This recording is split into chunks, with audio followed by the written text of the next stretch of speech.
Welcome to Samba Samba. Enjoy the video. You start by inspecting the lens and placement. This matters for focus. First, power on the unit and wait 2 to 5 minutes so the optics stabilize.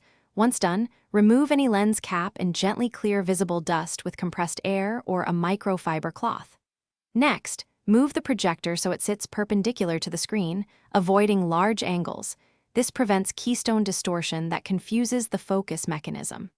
Finally, set zoom roughly where you expect the image size to be, because zoom changes focal distance. Now adjust focus using the lens ring or slider.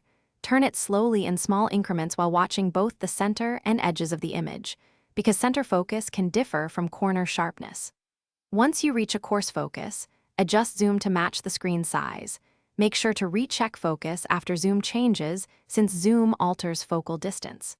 If your projector has lens shift, use it to center the image without moving the unit. This keeps the optical path straight and preserves focus consistency.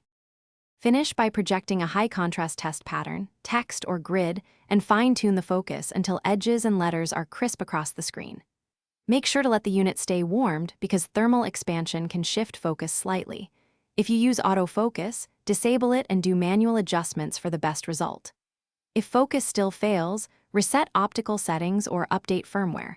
And if problems persist, inspect for scratched lenses, damaged focus motors, or a failing lamp that reduces sharpness. Thanks for watching. Consider subscribing if we helped you.